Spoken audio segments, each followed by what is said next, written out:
guys, I'm Pixel Dan, and this is a review of the Jazwares 20th Anniversary 1991 Sonic the Hedgehog. So to celebrate Sonic the Hedgehog's 20th anniversary, Jazwares has put out this really cool collector's line of Sonic the Hedgehog toys that actually represent different eras of Sonic's franchise. And I think that is such a cool way to celebrate the 20th anniversary. And I was extremely excited when I started seeing toys released based on the original Sega Genesis video game, Sonic the Hedgehog, from 1991. So immediately that was the first figure I had to pick up from this line and check out.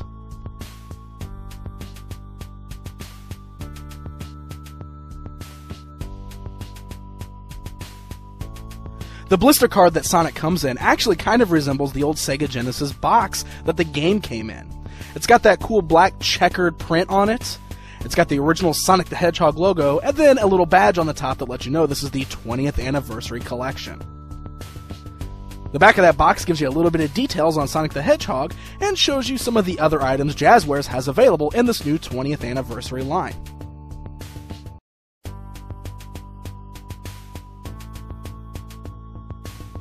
Now maybe you're thinking, what makes this the 1991 Sonic? I mean, Sonic the Hedgehog's always pretty much looked the same, right?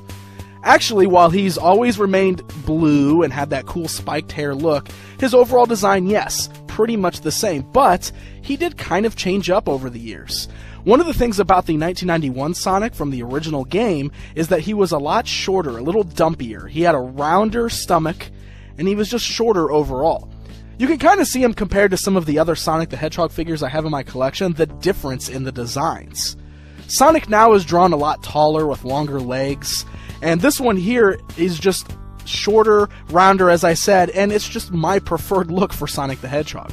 Maybe I'm blinded by nostalgia, but this is the Sonic Hedgehog that I think about when I think about how cool it was to play those original games on my Sega Genesis. So the design and sculpt of the figure are actually pretty great. I love the likeness of the figure. The head is a perfect sculpt. It looks just like Sonic, complete with that little smirk. He does have a pretty good range of articulation. In his arms, you've got bicep joints that twist, you've got the shoulder joints that are ball jointed, you've got elbow joints and wrist joints. The legs have the same kind of a joint right up at the thigh that can turn at the ankles. The only weird cut that I have to point out is on his waist. So you can turn his waist, yes, that might be a good thing, but that cut just looks kind of out of place. I don't really like seeing the line going all the way across his stomach, and then of course when you turn that articulation, the paint doesn't actually line up anymore and it just looks kind of strange. So on one hand, I understand why Jazwares would want to put the waist cut articulation in place, but on the other hand, I almost think it was kind of unnecessary. You don't really need it, and it just makes the figure look a little awkward. Now, Sonic usually is a little top-heavy because he's got that huge head with the big blue spiked hair, so sometimes you have that balance issue where their figures are a little top-heavy, but this figure actually stands really good. He's got those awesome giant red shoes that actually help balance him out pretty great, and they seem to stand pretty flat-footed, so he has no problems balancing whatsoever.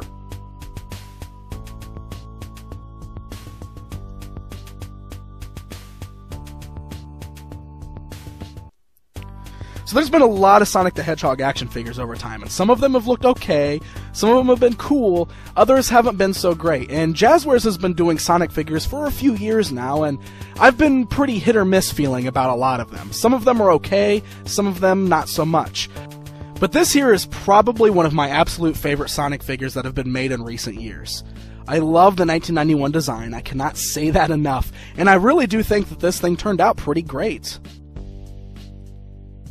Now, there's a lot of these figures out there in stores right now. This is actually the 5-inch scale one, although he's a little shorter than that. This is actually like their 5-inch scale line.